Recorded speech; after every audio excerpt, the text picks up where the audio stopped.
This is Physical Chemistry, Part 3, Quantum Chemistry, Chapter 24, Molecular Structure and Energy Levels for Polyatomic Molecules, Section 24.1, Lewis Structures and the VSEPR model. The Lewis structure of a molecule determines its electron geometry and molecular geometry. There are a few steps that we can follow to draw the Lewis structure of a molecule in a systematic way. Step 1. Count the total number of valence electrons of all atoms. Step 2. Connect these atoms with single bonds. Step 3. Assign the lone pair electrons.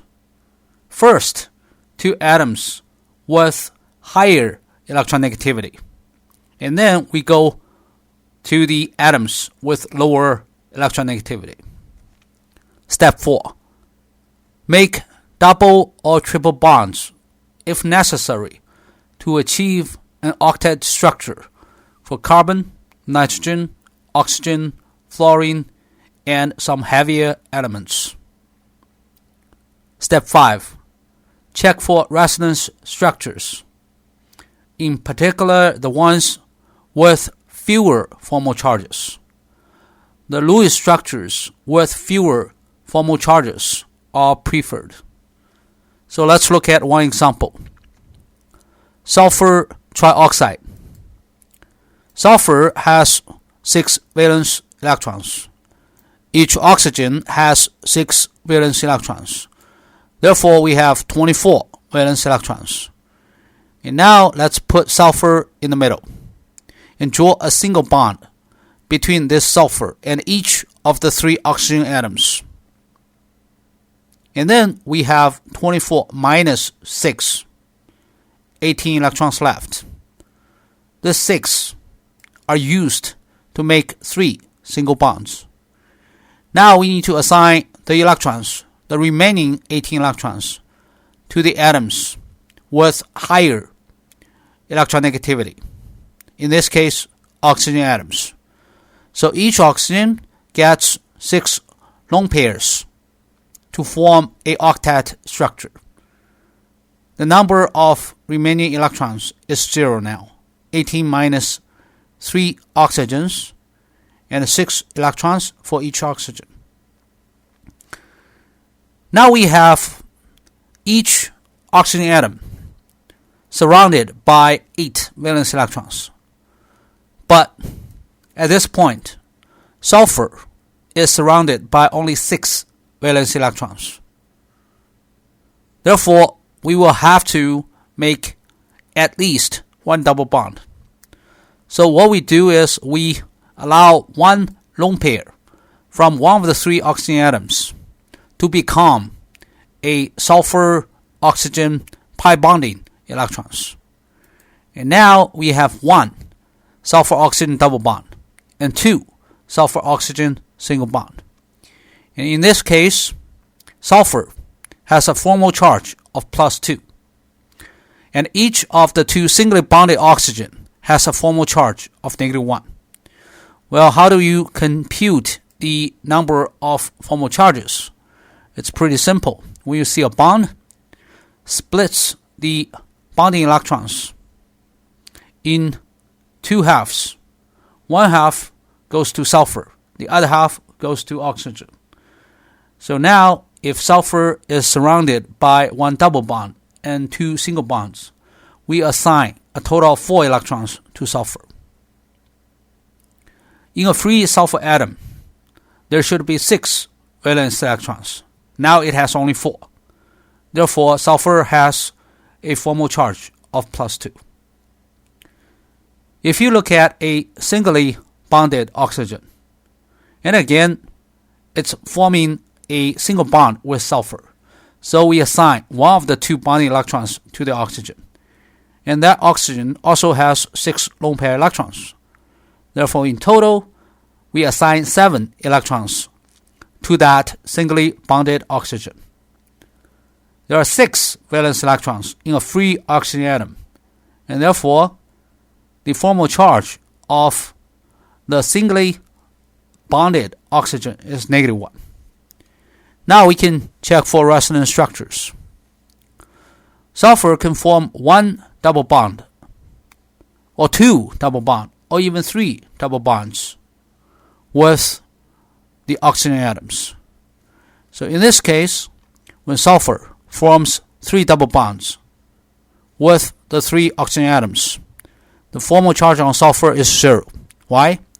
Again, we assign half of these bonding electrons to sulfur. That's 6. And sulfur has 6 valence electrons in a free sulfur atom. Therefore, the formal charge is 0 on sulfur. What about oxygen? So again, we assign 2 of these 4 bonding electrons to oxygen. Then in total, oxygen is assigned 6 valence electrons. Also, a free oxygen atom has 6 valence electrons. Therefore, the formal charge on this oxygen is 0. So is this one and this one. Now, we can draw 1, 2, 3, 4. 4 Lewis structures. Actually, there are 3 more, because you can make 2 double bonds and a single bond in this structure. So in total, there are 7 Lewis structures for this sulfur trioxide molecule. Which one is the preferred Lewis structure? This one. Okay, with the least number of formal charges on the atoms. 0, 0, 0, 0. However, over here, you have 2 plus here. You have -1 here. You have -1 here. Alright, so when we count the number of formal charges, we look at the absolute value of those formal charges. So 1, 1, 2, a total of 4 formal charges on the atoms in this Lewis structure, and 0 formal charges on this Lewis structure. So this one is preferred. Now let's look at this Lewis structure again. Sulfur is surrounded by 3 electron groups, or electron clouds, or electron domains. The electron groups tend to repel each other. Therefore, SO3 adopts a trigonal planar molecular structure. This is to better separate these 3 electron groups. I want you to try to draw the Lewis structures of ozone, nitrate, sulfur tetrafluoride, sulfur dioxide, carbon monoxide, and 1,3-butadiene. Hint for O3, you can draw 3 different Lewis structures. Among the 3, 2 are resonance structures. The last one is a little bit tricky. Over here, NO3, again, you can draw multiple resonance structures. Same here, multiple resonance structures. You can form a single bond between sulfur and each of the 4 fluorine atoms. But also, you are allowed to make a double bond between sulfur and the fluorine by donating 1 lone pair electrons from 1 fluorine to the bond between sulfur and the fluorine. I know it sounds weird, but you will still get a legitimate Lewis structure. SO2. CO. CO is also a little tricky, because when you look at this carbon monoxide, you will see oxygen has a +1 formal charge. Oxygen with a higher electronegativity has a +1 formal charge. 1,3-butadiene, you should be able to draw 3 resonance structures. In 2 of them, you will see non-zero formal charges.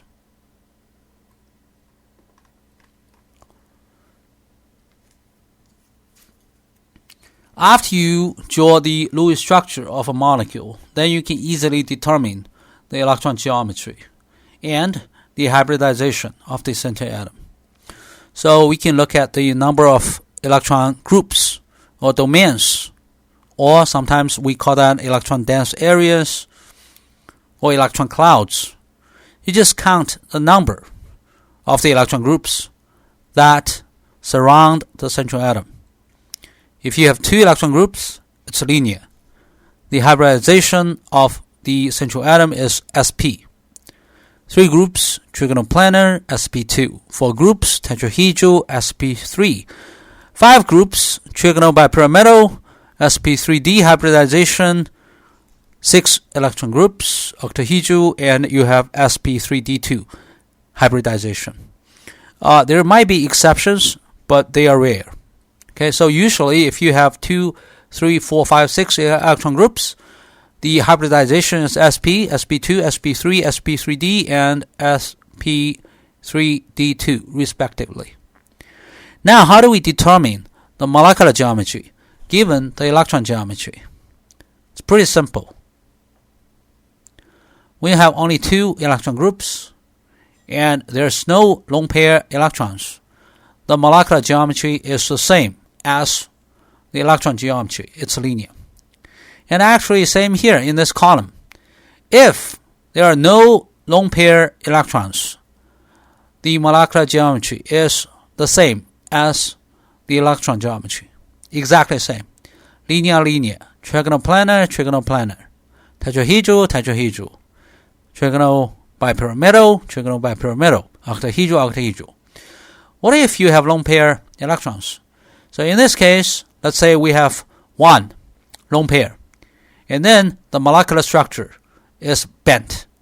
Because when we are talking about the molecular geometry, you should pretend not to see the lone pair.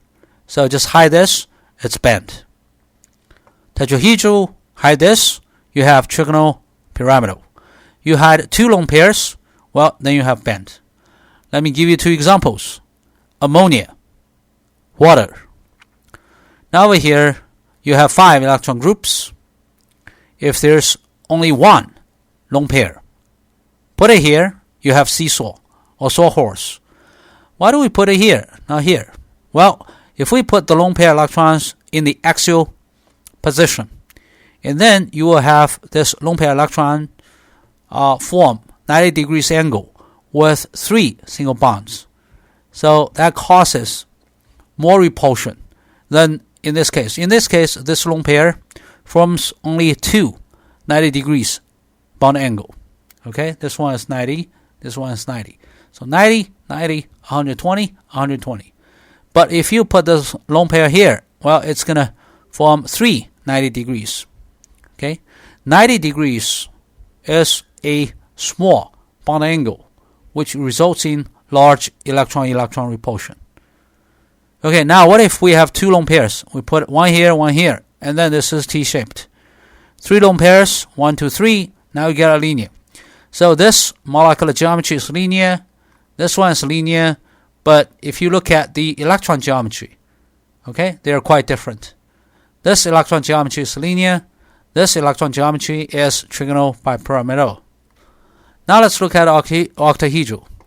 When you have 1 lone pair, you can put it anywhere. The 6 positions are equivalent to each other, so anywhere.